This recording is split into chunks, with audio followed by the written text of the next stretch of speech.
Hello mga Popsi, for today's video, ito na nga ang ating first practice kasama ang ating mga tuturuan ng mga kawani ng aming barangay. Dahil nga biglaan ang pagkuha sa atin para magturo ay medyo stress tayo. Dahil na rin sa tagal kong hindi sumasayaw at tagal ko na rin hindi nagtuturo, kaya medyo loading naman tayo ngayon.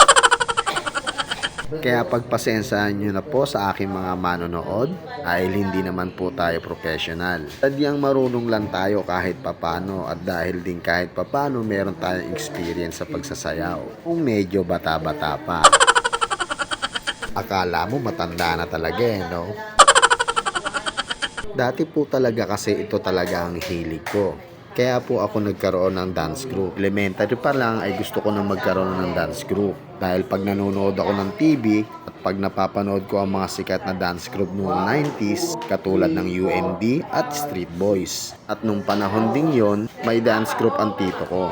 Gustong gusto ko pag sumasayaw sila. Kaya idol na idol ko nung time na yun ng tito ko sa pagsasayaw. Nung panahon ding yon ay tinuturo-turuan niya ako kahit papano.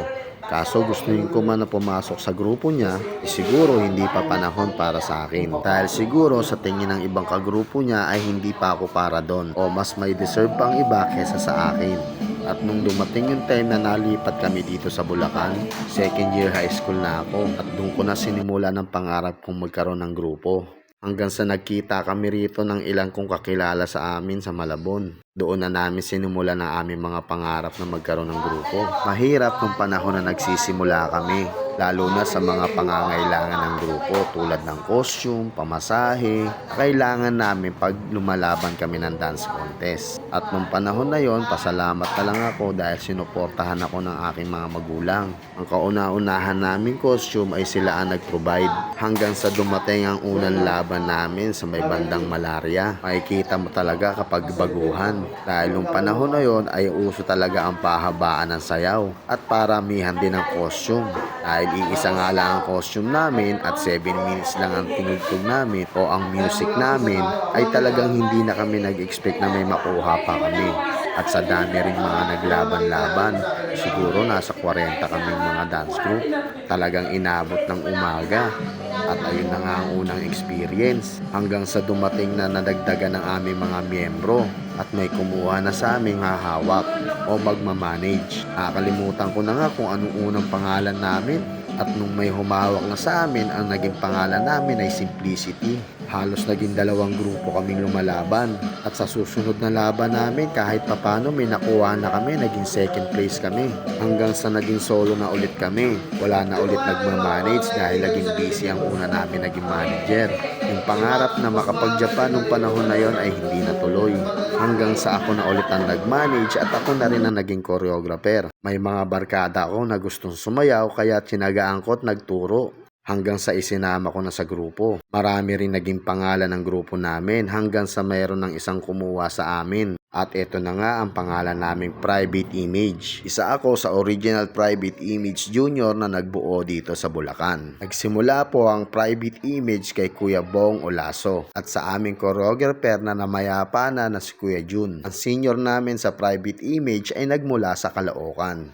Kuya Bong at si Kuya Jun din po ang kanilang mga manager at choreographer. Maraming laban na dance contest ang aming pinagdaanan kung saan-saan lugar kami pumupunta. At doon na nga po kami nagsimulang makilala. Dahil sa mga sunod-sunod na champion, second place, first place, halos bihira na kami matalo. Kaya shoutout po sa mga nakakilala sa amin at kung nakalimutan nyo na po kami po ang Angel, Archangel at Demon na concept habang sumasayaw. Lumipas ang taon at maraming panalo na napagtagumpayan namin. Dumating yung time na nagkahiwalay-walay kami at nagkaroon ng kanya-kanyang pamilya. Matagal ding hindi kami nakasayaw hanggang sa dumating ang panahon na may kumukuha sa aming mayor para sa eleksyon. Mayor ng Caloocan at mayor ng Norsagaray. Pero mas pinili namin sumayaw dito sa aming lugar.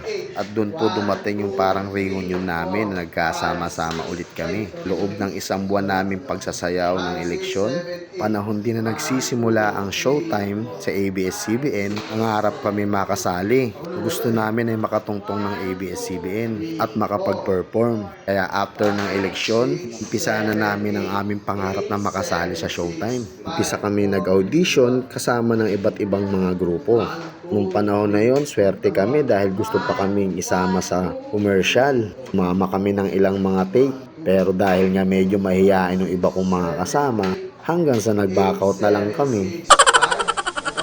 Sayang nga yung pagkakataon na yun kasi minsan lang dumating sa buhay natin yung ganun. At yun na nga, hanggang sa natanggap kami. Hanggang sa nagkaroon pa ng second edition mismo sa studio. Parang labanan na rin agad. Dahil halos lahat ng mga kalaban namin doon ay yung mga natanggap sa mga barangay na pinuntahan ng ABS-CBN Scouts at ng showtime. Nag-audition nga pala kami sa Caloocan nung panahon nung pumunta sila. Kaya naging mahigpit ang labanan pagdating sa studio. Dahil halos lahat ng magagaling nakaharap namin. Dahil ang showtime nung panahon na yun ay yung unang taon nila. Kaya piling-pili ang mga maglalaban-laban. Hanggang sa sinuwerte rin kami. Kami rin ang kauna-unahan na pili. Pagtapos nun, aantayin namin ang schedule. Halos 1 week lang yata yun o 2 weeks. May schedule na kami. Kaya grabe na ang paghahanda namin. Dahil ang pangarap namin makatungtong sa showtime, parating na. Kaya sabi namin, matalo manalo, gagawin namin ang best namin.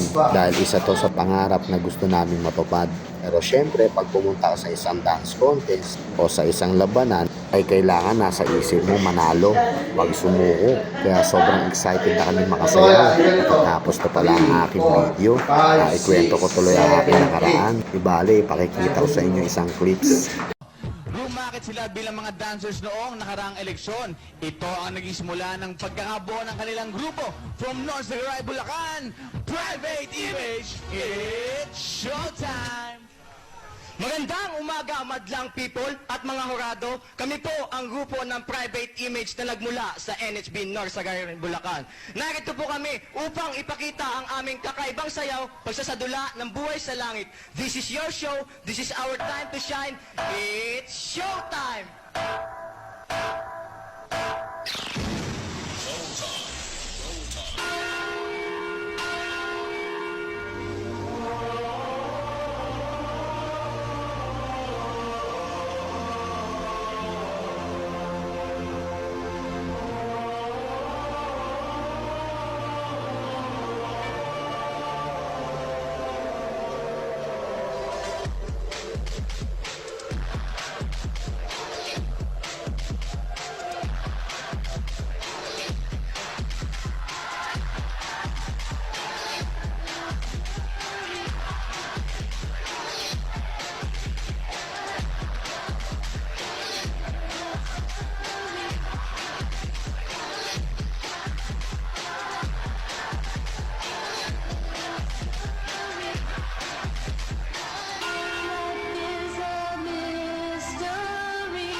Sapagkat hindi mo tinaliwan ang mga salita.